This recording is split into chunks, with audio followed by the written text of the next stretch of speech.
नमस्कार, आप देख रहे हैं खबरों का डबल डोज 1 और 11। आपके साथ हूं मैं नेहा बाता, मेरे सहयोगी सईद अंसारी मेरे साथ मौजूद है। लेकिन शुरुआत करेंगे अमृत महोत्सव के साथ। आजादी के 75वीं सालगिरह के मौके पर आज प्रधानमंत्री नरेंद्र मोदी स्वयं साबरमती आश्रम पहुंचे हैं। औपचारिक रूप से अमृत महोत्सव की आज से शुरुआत हो रही है और आज दांडी आंदोलन के 91 साल पूरे होने के उपलक्ष्य पर तमाम कार्यक्रमों का आयोजन किया गया है। प्रधानमंत्री नरेंद्र मोदी साबरमती आश्रम से प्रतीकात्मक तौर पर दांडी मार्च को हरी झंडी दिखाएंगे। इस मार्च में अलग अलग वर्ग से 81 लोग हिस्सा लेने वाले हैं। इसका जिक्र प्रधानमंत्री नरेंद्र मोदी ने अपने ट्वीट के जरिए भी किया था। यात्रा दांडी में जाकर खत्म होगी। लगभग 386 किलोमीटर लंबी इस पद यात्रा को प्रतीकात्मक तौर पर अब से कुछ ही देर बाद शुरू किया जाएगा। आज ही के दिन 1930 में महात्मा गांधी ने अंग्रेजों के नमक आंदोलन के खिलाफ दांडी मार्च की शुरुआत की थी।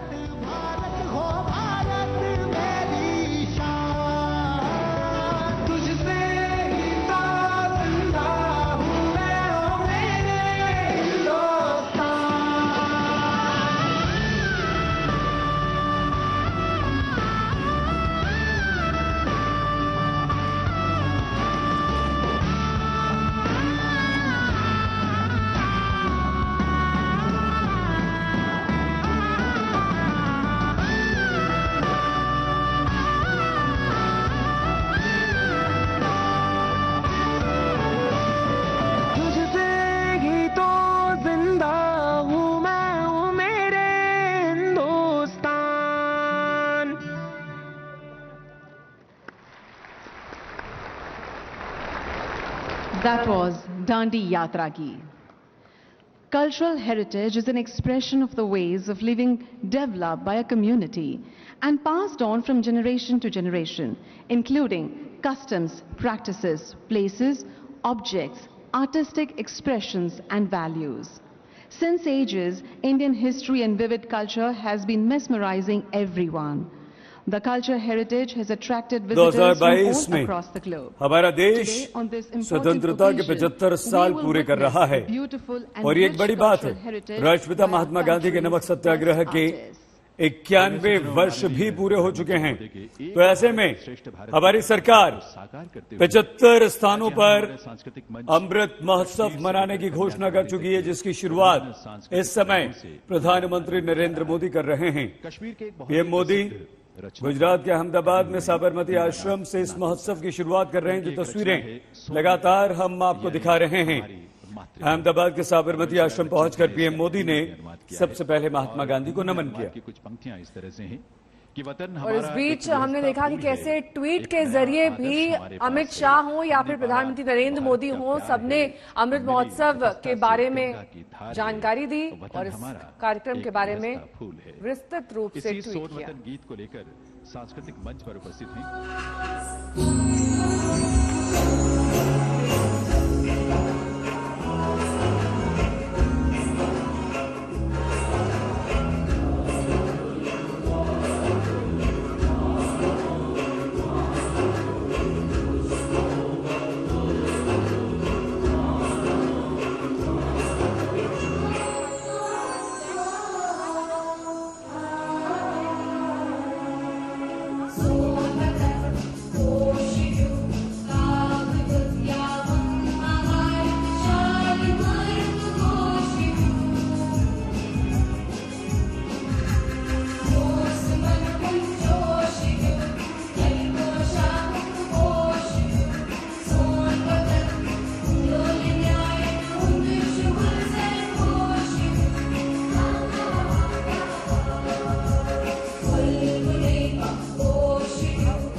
जी हाँ, सोन वतन, हमारी मातृभूमि।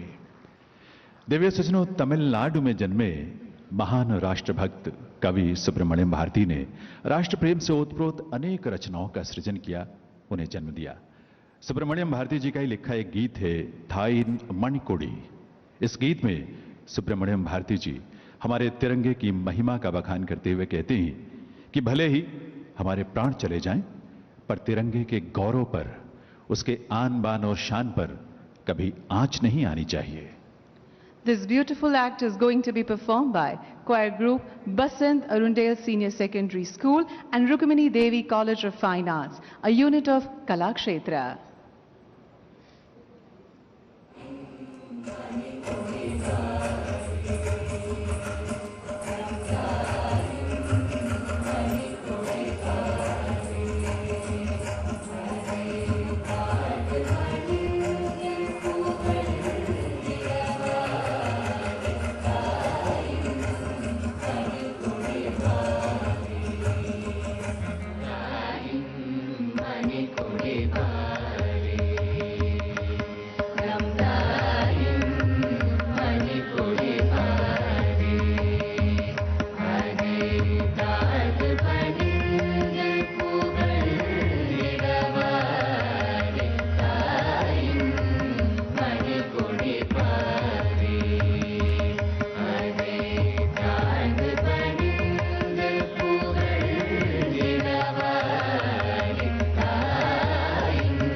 थाइन मणिकोटी। सुब्रमण्यम भारती की यह महान रचना हम सब के लिए प्रेरणा है। और एक गीत वंदे मातरम। देवी सज्जनों, इस गीत के स्वर और शब्द हमारे रोम रोम को गौरव के भाव से भर देते हैं। मातृभूमि के प्रति असीम कृतज्ञता और श्रद्धा का भाव हमारे मन में जन्म लेता है वंदे मातरम के माध्यम से ही। सालगिरह अगले साल है बंकिम चंद्र चटर्जी और का यही गीत प्रेरणा बना। भारत सरकार के संस्कृति मंत्रालय ने कार्यक्रमों की एक श्रृंखला तैयार की है। उसी श्रृंखला का आगाज और शुरुआत आज हुआ है इस अमृत महोत्सव के जरिए। दांडी, वो दांडी यात्रा जिसने एक क्रांति की शुरुआत की थी स्वतंत्रता पूर्व, और आज ही के दिन वो दांडी यात्रा शुरू हुई थी। तो प्रधानमंत्री नरेंद्र मोदी गुजरात के अहमदाबाद स्थित साबरमती आश्रम में इस समय मौजूद हैं। ममता बनर्जी को चोट कैसे लगी, सच क्या है, इस पर सबके अपने दावे हैं, लेकिन ये बंगाल चुनाव का बड़ा मुद्दा बनता दिख रहा है। टीएमसी ने अपनी राजनीतिक बंदूकों से बीजेपी पर निशाना साधा है और वो कह रही कि ममता बनर्जी पर हमले का हिंट बीजेपी के नेता पहले से ही दे रहे थे।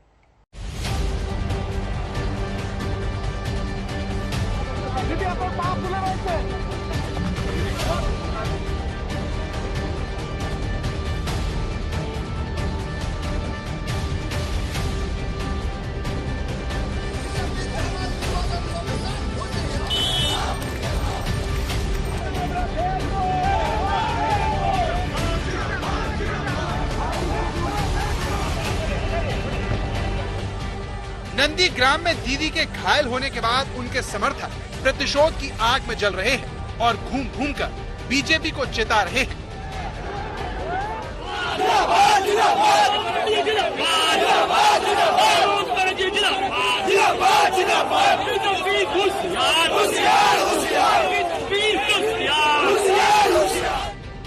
सवाल यह है कि ममता के समर्थक बीजेपी को चेतावनी क्यों दे रहे हैं।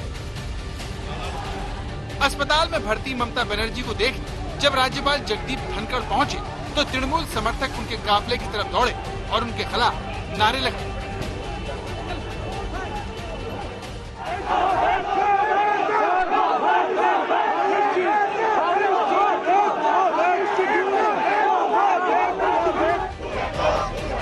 लेकिन कार्यकर्ताओं के जैसे तेवर ममता के करीबी नेताओं के भी हैं, जो खुलेआम बीजेपी को खबरदार कर रहे हैं।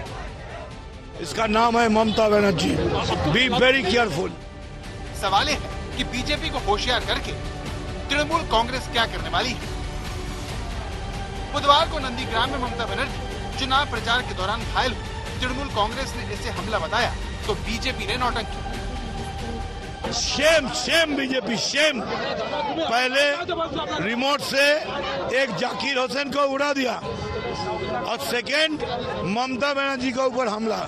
अगर ये आपका तरीका है, इसको चुन चुन के हर कोने कोने में इसको जवाब दिया जाएगा। ममता बनर्जी फिर से सिंपैथी लेने की कोशिश करी है, जो बराबर नाटक करती है।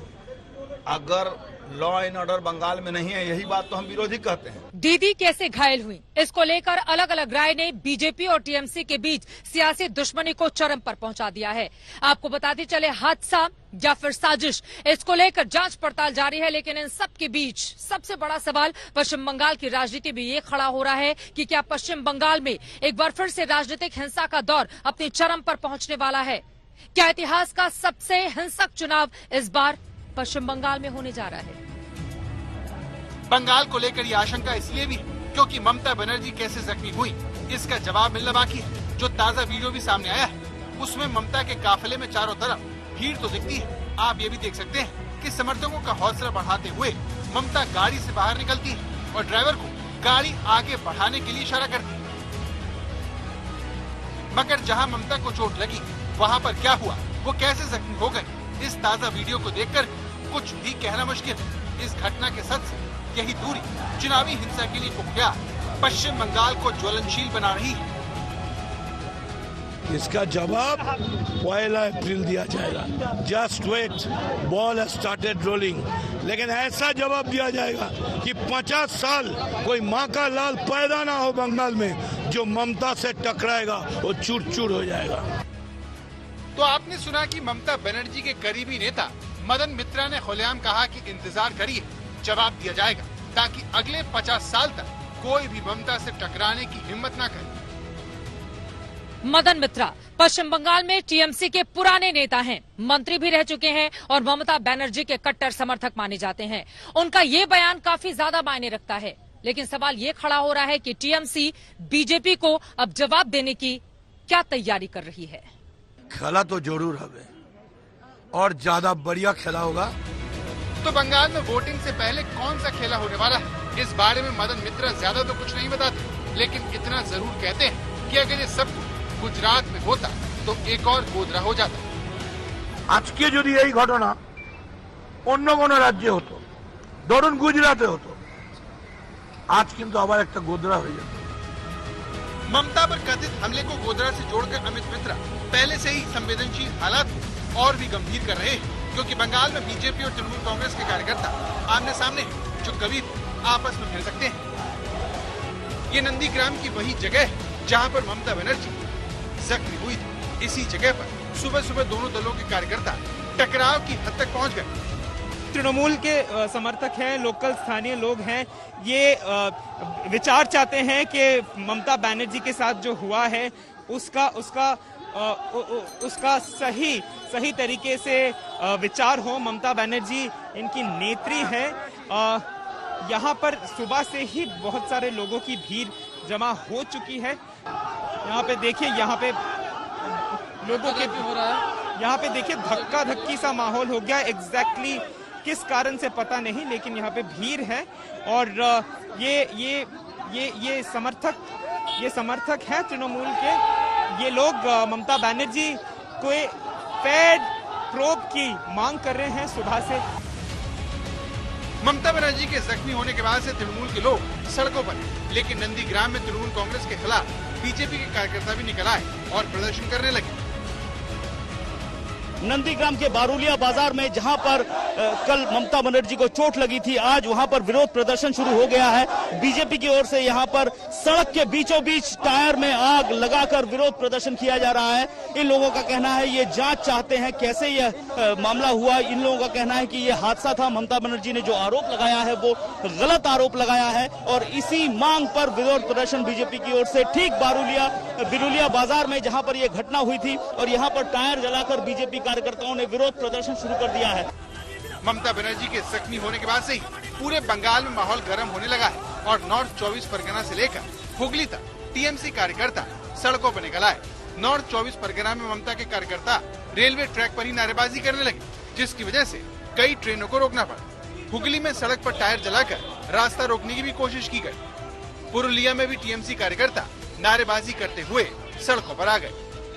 बंगाल के लिए तनाव इसलिए भी हानिकारक है क्योंकि दोनों दलों के कई नेता राजनीतिक हमलों की चपेट में आ चुके हैं।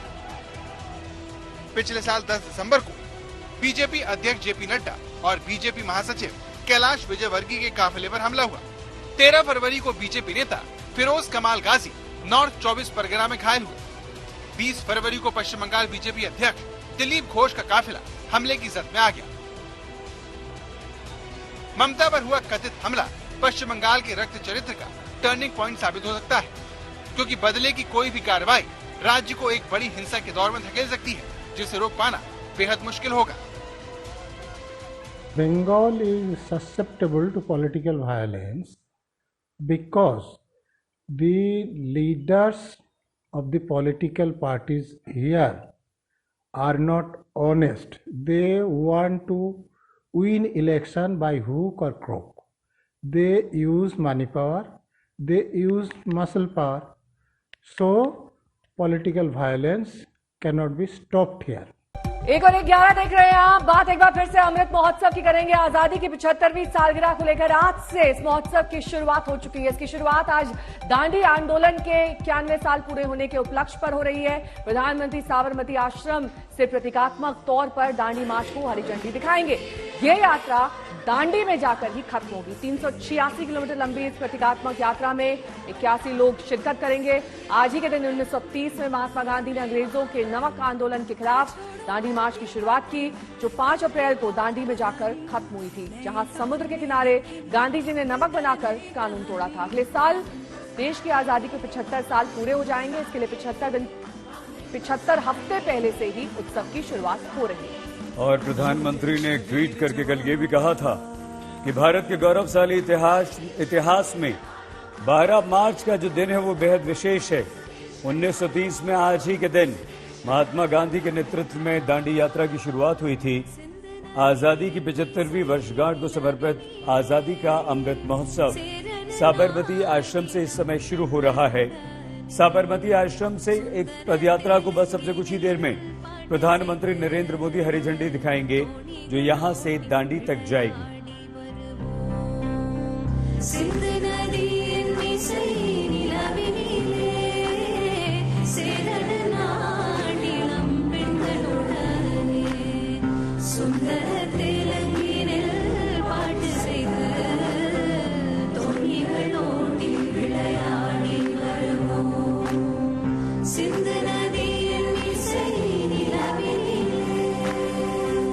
ये जो देश है तेरा, स्वदेश है तेरा, तुझे है पुकारा।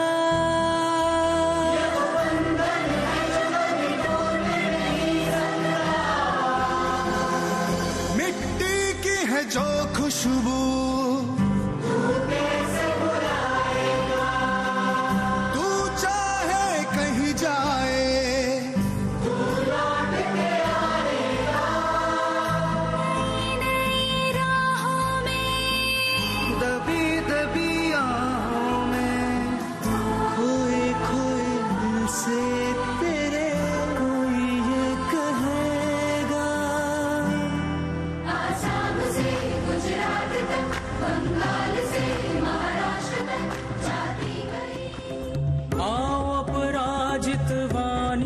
असत्य हानि, अपराजितवाणी असत्य हानि, हो सब निर्भय, हो सब निश्चय, जय जय जय हो, जय हो नव सूर्योदय, जय जय जय हो, जय हो।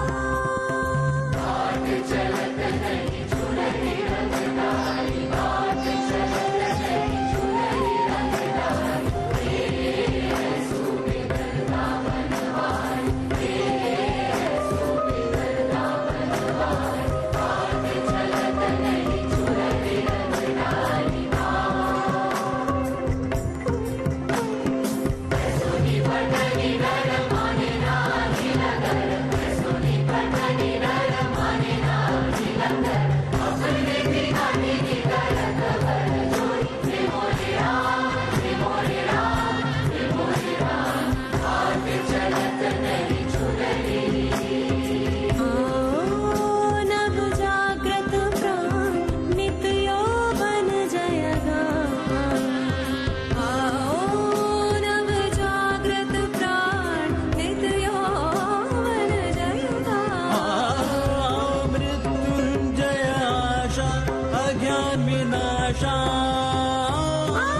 तो नंदीग्राम में आज एक और हाई वोल्टेज हलचल का दिन है। आज शुभेंदु अधिकारी नंदीग्राम से पर्चा भरने की तैयारी कर चुके हैं और पर्चा भरने से पहले शुभेंदु अधिकारी ने मंदिर मंदिर जाकर पूजा अर्चना की, भगवान का आशीर्वाद लिया। बहुत कुछ ममता बनर्जी के ही अंदाज में।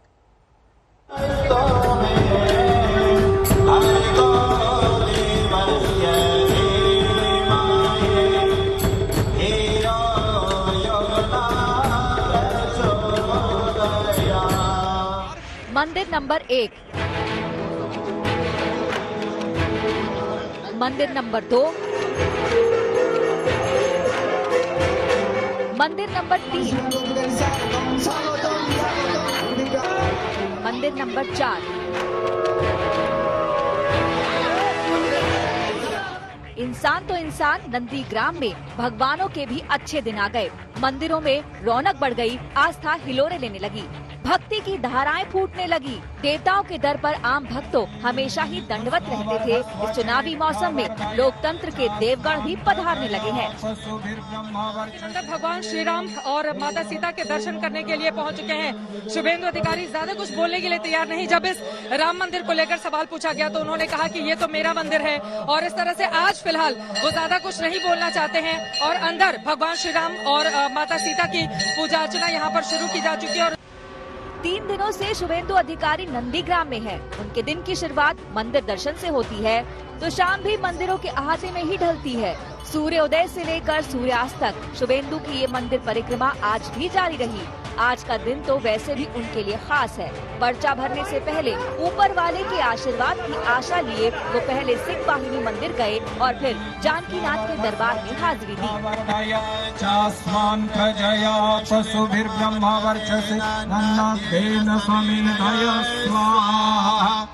शुभेंदु अधिकारी जो हम देख रहे हैं कि दुर्गा का आशीर्वाद लेकर इस वक्त नॉमिनेशन के लिए जा रहे हैं, जबकि ममता बनर्जी को हमने देखा कि शिव का आशीर्वाद लेकर वो नॉमिनेशन फाइल करने गई।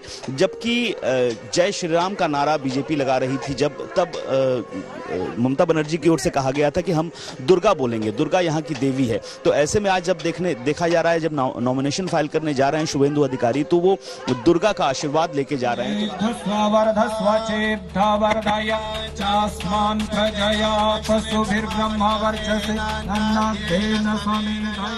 बंगाल के चुनावी यज्ञ में भक्ति की शक्ति सबको समझ आ रही है। आज शुभेंदु अधिकारी मंदिर मंदिर चक्कर लगा रहे हैं। 2 दिन पहले ममता बनर्जी नंदीग्राम के तमाम मंदिरों में मत्था टेकती दिखाई दी थी।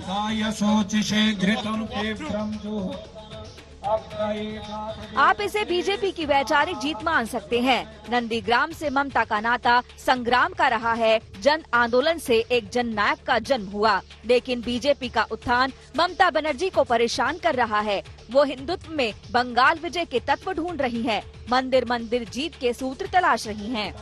नंदीग्राम से सूर्याग्नि रॉय और अनुपम मिश्र के साथ आज तक ब्यूरो।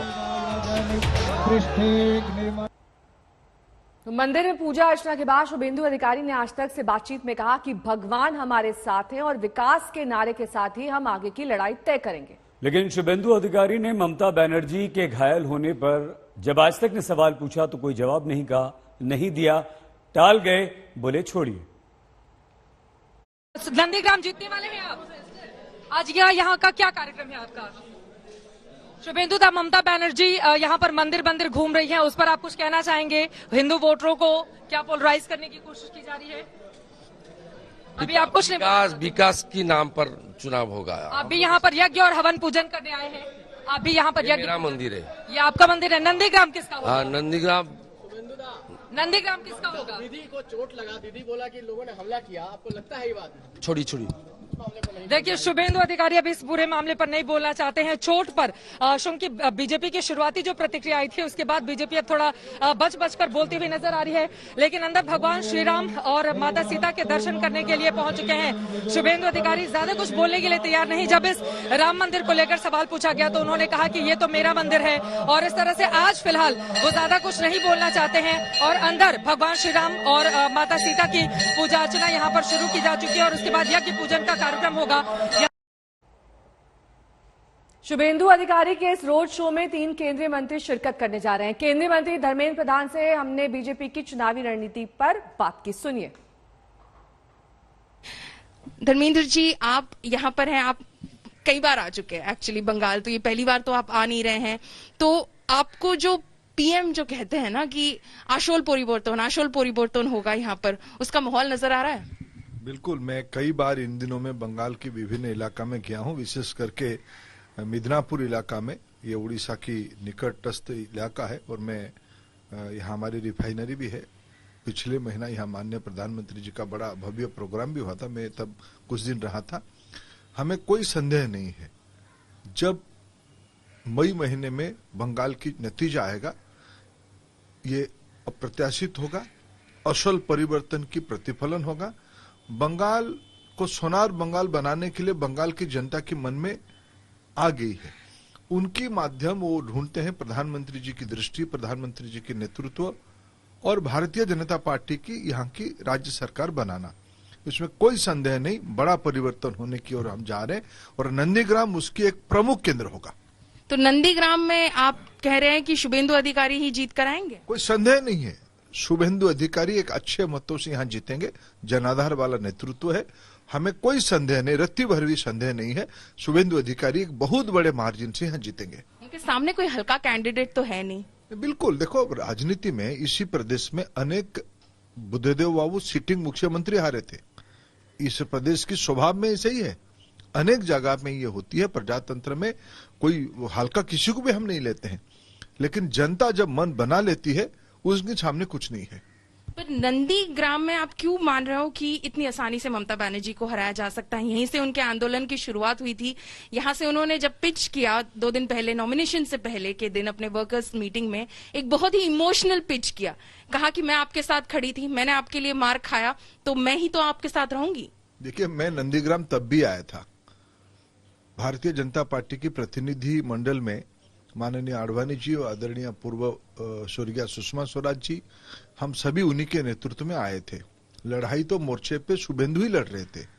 दीदी तो कलकत्ता में थी, किसके कंधे पे दीदी यहाँ का लड़ाई लड़ी थी? शुभेंदु की जान आधार पे लड़ी थी। इसलिए उसमें उसके तो आज तो भारतीय जनता पार्टी साथ में है। ये कोई व्यक्तिगत लड़ाई तो किसी की थी नहीं। यहाँ की जनता की आकांक्षा अपेक्षा शुभेंदु की नेतृत्व ही यहाँ लड़ा गया था। इसमें से दीदी कुछ भी कहे, दीदी के अपने मत है, लेकिन यहाँ की जनता उस विषय को समझती है।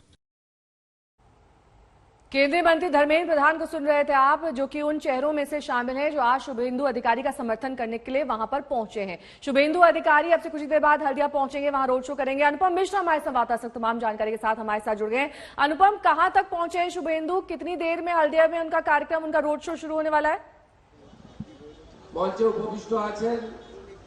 जी देखिए, शुभेंदु अधिकारी फिलहाल मंजूश्री मोड़ पर जो कार्यक्रम रखा गया है, नॉमिनेशन से पहले जो रैली होगी, उस स्थल पर पहुंचे हैं। मंच पर अभी भाषण दे रहे हैं और यहाँ पर कार्यकर्ताओं का जमावड़ा भी हम देख रहे हैं। ये मंजूश्री मोड़ है, यहाँ से लगभग 1 से 1.5 किलोमीटर होगा जहाँ नॉमिनेशन सेंटर है, एसडीओ ऑफिस है।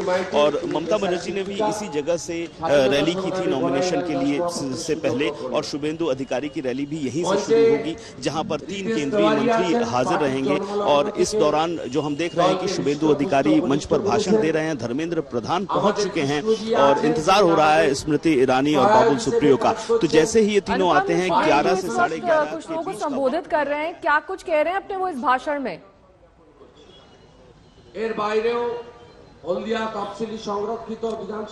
जी देखिए, वो फिलहाल बांग्ला में भाषण दे रहे हैं और फिलहाल जो लोग यहाँ पर उपस्थित हैं उनके बारे में बता रहे हैं कि कौन कौन यहाँ उपस्थित हैं। सबको धन्यवाद देने का क्रम अभी शुरू हुआ है। अभी भाषण बस शुरू हुआ है, वो मैं आपको बताऊंगा कुछ महत्वपूर्ण बातें वो बोलते हैं। तो अभी उनका शुरुआत हुआ है और भारतीय जनता पार्टी के बारे में बता रहे हैं कि भारतीय जनता पार्टी अब सर्वभारतीय एक पार्टी है, बड़ी पार्टी हो चुकी है। अत्यंत जनप्रिय पेट्रोलियम और बहुत ही जनप्रिय पेट्रोलियम मंत्री यहाँ पर आए हैं, उनके बारे में अब थोड़ा बता रहे हैं। संगठन करते करते आज के सर्वभारतीय स्तरे दलेर सम्पद तैरी हয়েছেন এবং অত্যন্ত জনপ্রিয় পেট্রোলিয়াম, স্টিল অনেকগুলো গুরুত্বপূর্ণ দপ্তরের মন্ত্রী এবং যিনি दर्शकों के लिए बता दें शुभेंदु क्या बोल रहे हैं, अगर हिंदी में तो अच्छा रहेगा। हम लोग अब सिर्फ एक नेत्री का इंतजार कर रहे हैं, स्मृति ईरानी का। वो सिर्फ एक नेत्री नहीं है, राहुल गांधी को पराजित करने वाली नेता हैं। स्मृति ईरानी जी बांग्ला बोल सकती हैं, समझ सकती हैं, हमारी ही यहाँ की माँ और बहन है, इसीलिए वो यहाँ पहुँचते ही हम लोग पैदल पैदल थोड़ा आगे जाएंगे। 200 मीटर आगे आप लोग रहेंगे। प्रार्थी और मैं 2 लोग भीतर जाकर नॉमिनेशन देंगे। महिषा दल के उम्मीदवार यहाँ पहुँचने वाले हैं और भी कई उम्मीदवार आने वाले हैं।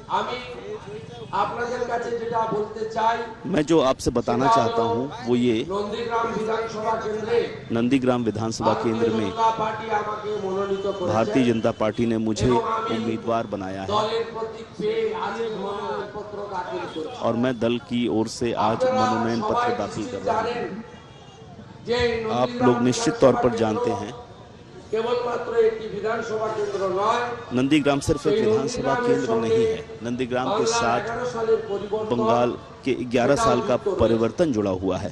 আপনারা জানেন জোর করে জমি অধিগ্রহণ বিরোধী লড়াই, आपको पता है कि जबरन जमीन अधिग्रहण ग्रहण के मामले में नंदीग्राम की भूमिका, उस दौरान 40 लोगों ने आत्म बलिदान दिया। আজকে দ্বিতীয় স্বাধীনতা যুদ্ধে 11 সালে জিতিয়েছিলেন এবং অনেক স্বপ্ন অনেক द्वितीय महाराष्ट्र में कोरोना के 14,317 मामले सामने आए हैं। देश में 60% से ज्यादा कोरोना केसेस अकेले महाराष्ट्र में दर्ज किए जा रहे हैं। देश में सबसे ज्यादा एक्टिव केसेस वाले 10 शहरों में से 7 महाराष्ट्र में है। नागपुर में 15 मार्च से संपूर्ण लॉकडाउन की घोषणा हो चुकी है।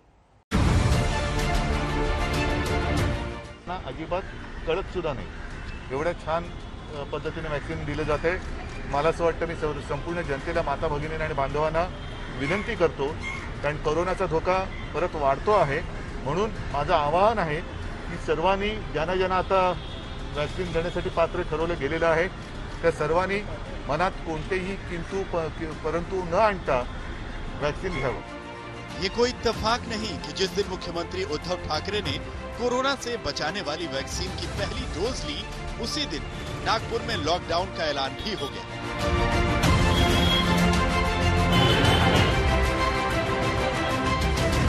नागपुर में कोविड-19 के बढ़ते मामलों की वजह से 15 मार्च से 21 मार्च तक जिले में सख्त पाबंदी लगाई जाएगी। इस दौरान जिले के सभी स्कूल, कॉलेज, कोचिंग संस्थान और बारात घर बंद रहेंगे। राजनीतिक और सांस्कृतिक कार्यक्रमों की अनुमति नहीं होगी। इस लॉकडाउन में कड़क ऐसी संचार बंदी रखने का पुलिस विभाग को मैंने निर्देश दिया है। लॉकडाउन में उद्योग चालू रहेंगे। इस दरमियान प्राइवेट ऑफिसेस पूरी तरह से बंद रहेंगे। गवर्नमेंट ऑफिसेस में 25% उपस्थिति की परमिशन दी गई है। मुझे लगता है ये गवर्नमेंट ने जो स्टेप लिया है अब लॉकडाउन लगाने का, वो बहुत ही पॉजिटिव वे में लेना चाहिए लोगों ने, क्योंकि जैसे कि आप देख रहे हैं कि day by day cases are increasing, cases बढ़ रहे हैं। तो इसके लिए ये लॉकडाउन लगाए तो फिर उसका बेनिफिट भी होंगे। सरकार ने जो स्टेप्स ली है अभी, एक्चुअली कुछ दिन पहले ही लेनी चाहिए थी, क्योंकि सरकार अपनी तरफ से अच्छा काम कर रही है, लेकिन जो आम नागरिक है, हम रोज हमारा घूमने का ही जॉब है सेल्स में, तो हम देखते हैं कि at least 40-50% people are not following the rules. Nagpur में कोरोना के बढ़ते मामलों को देखते हुए सरकार ने पहले से ही 14 मार्च तक नाइट कर्फ्यू लगाया हुआ है। सभी होटल, मॉल, रेस्टोरेंट और प्राइवेट ऑफिस को वीकेंड पर बंद करने का आदेश दिया गया था। वीकेंड पर सिर्फ जरूरी सामानों की दुकानों को खोलने की इजाजत दी गई थी, लेकिन यहाँ बीते कुछ दिनों में रोज 1000 से अधिक कोरोना केस आ रहे हैं। बुधवार को नागपुर में कोरोना का नया रिकॉर्ड बना, जब 1710 लोग कोरोना पॉजिटिव पाए गए।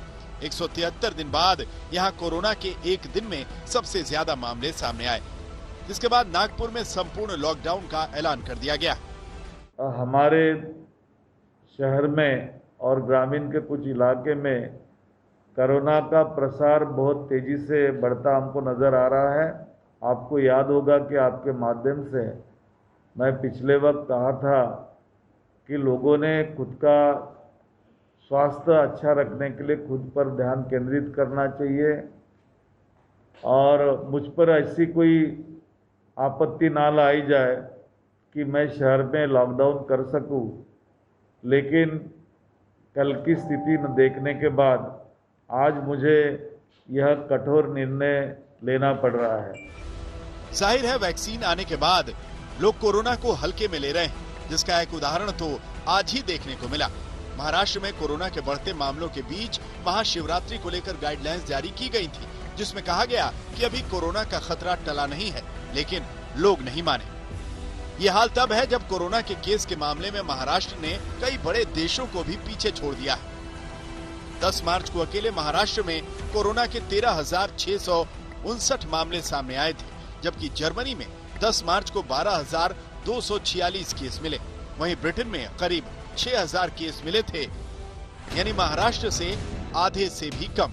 अगर ऐसे ही चलता रहा तो संपूर्ण लॉकडाउन का यह सिलसिला सिर्फ नागपुर जाकर खत्म नहीं होगा। आज अपन देखते हैं कि 13-14 हजार लोग हर रोज ये कोविड से ये हो रहे हैं, पॉजिटिव आ रहे हैं। इसमें ये चीज डेफिनेटली है कि ये नंबर बढ़ते जा रहा है। आज इसको सेकंड वेव तो नहीं बोल सकते, लेकिन अपन सेकंड वेव के नजदीक है ऐसा डेफिनेटली बोल सकते हैं।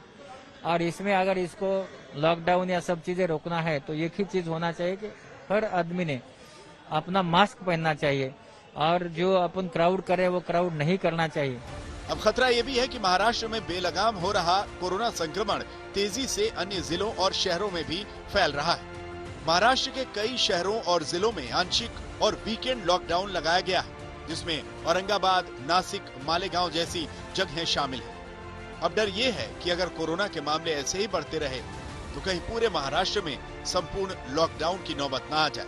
जहां एक तरफ मुंबई और महाराष्ट्र वैक्सीनेशन ड्राइव पुरजोर तरीके से कर रहा है, लेकिन मुंबई में और पूरे राज्य भर में बढ़ते हुए कोरोना के केसेस राज्य सरकार के लिए अब सरदर्द का सबब बन गए हैं। स्टेट कोविड टास्क फोर्स के मेंबर्स का कहना है कि अगर केसेस में इसी तरह से बढ़ोतरी होती रही तो आने वाले दिनों में एक डिस्कशन करना पड़ेगा, ये जानने के लिए क्या मुंबई में अब लॉकडाउन लगाना अनिवार्य हो गया है। कैमरा पर्सन महेश मौर्य के साथ पंकज उपाध्याय, मुंबई, आज तक।